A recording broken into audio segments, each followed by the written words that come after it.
Now it was here, in this great golden dawn, by her still sleeping husband lain, she gazed into her past as one about to die. Looks back upon the sunlit fields of life, where he too ran and sported with the rest, lifting his head above the huge dark stream, into whose depths he must forever plunge. All she had been and done, she lived again. The whole year, in a swift and eddying race of memories, swept through her and fled away into the irrecoverable past. Then silently she rose, and service done, bowed down to the great goddess simply carved by Satyavan upon a forest stone. What prayers she breathed, her soul and Durga knew. Perhaps she felt in the dim forest huge, the infinite mother watching over a child. Perhaps the shrouded voice spoke some still word. At last she came to the pale mother queen. She spoke, but with guarded lips and tranquil face, lest some stray word or some betraying look should let pass into the mother's unknowing breast, slaying all happiness and need to live, a dire foreknowledge of the grief to come. Only the needed utterance passage found. All else she pressed back into her anguished heart, and forced upon her speech an outward peace. 1 year that I have lived with Satyavan, here on the emerald edge of the vast woods, in the iron ring of the enormous peaks, under the blue rifts of the forest sky, I have not gone into the silences of this great woodland that enringed my thoughts with mystery, nor in its green miracles wondered. But this small clearing was my world.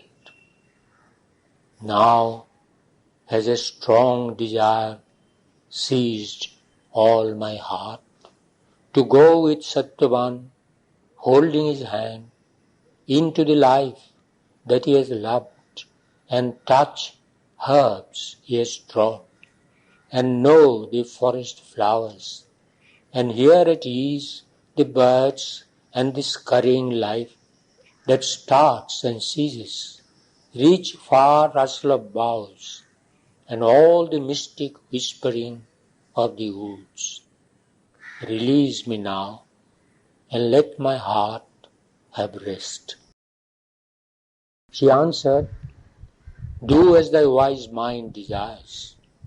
O calm child sovereign, with the eyes that rule, I hold thee for a strong goddess who has come, pitying our barren days.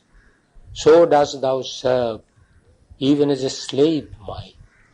Yet art thou beyond all that thou doest, all our minds conceive, like the strong sun that serves earth from above.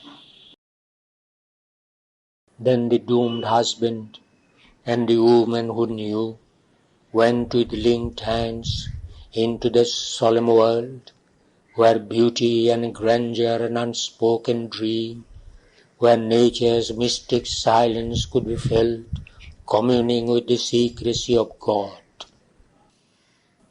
Beside her, Satyavan walked full of joy, because she moved with him through his green haunts, He showed her all the forest riches, flowers innumerable of every odor and hue, and soft, thick, clinging creepers, red and green, and strange, rich-plumaged birds, to every cry that haunted sweetly distant boughs, replied with the shrill singer's name, more sweetly called.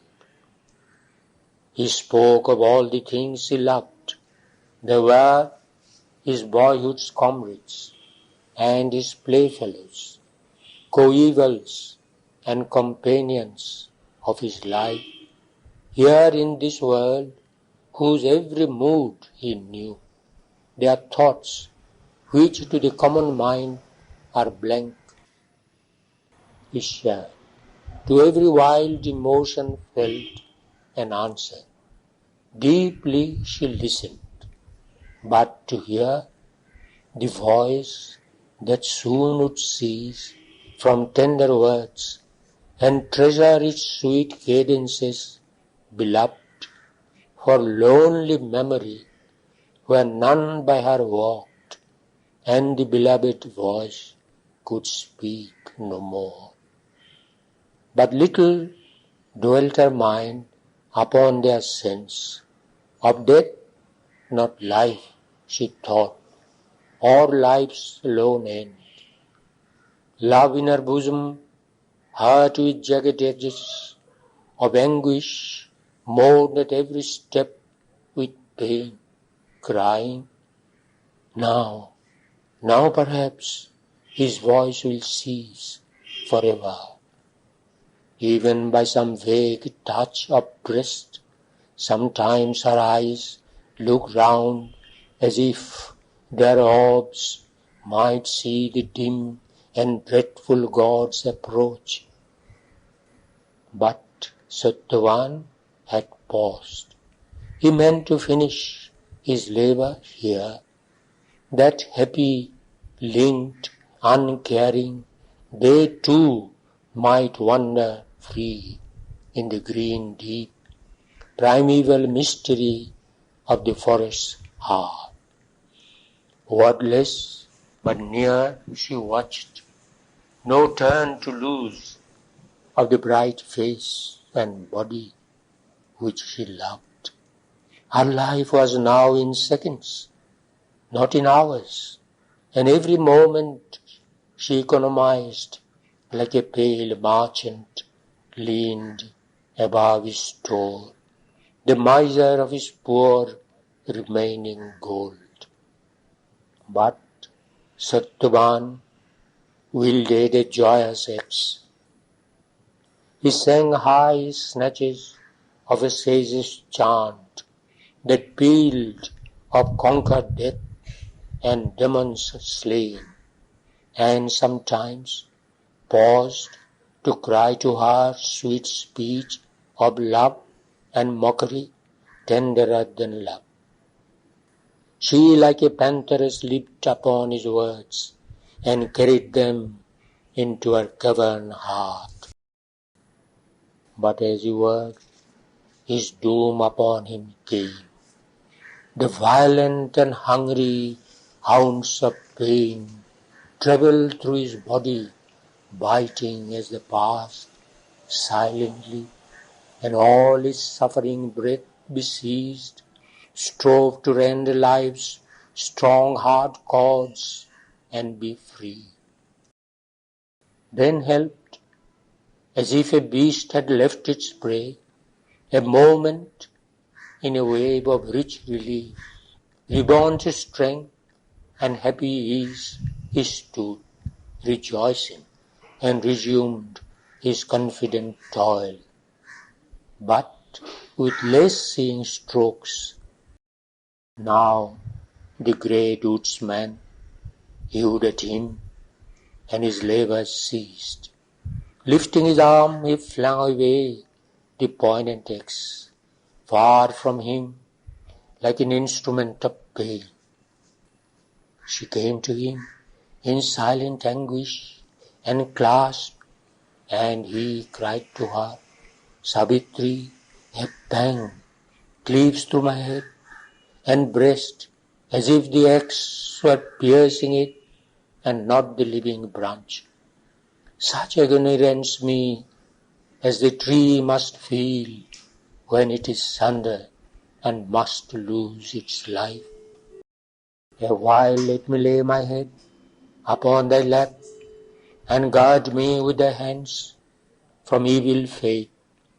Perhaps because thou touchest, death may pass.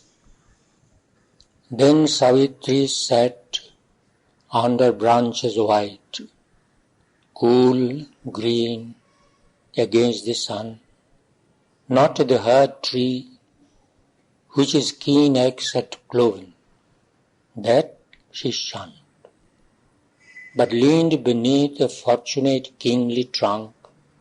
She guarded him in her bosom, and strove to soothe his anguished brow and body with her hands. All grief and fear were dead within her now, and a great calm had fallen.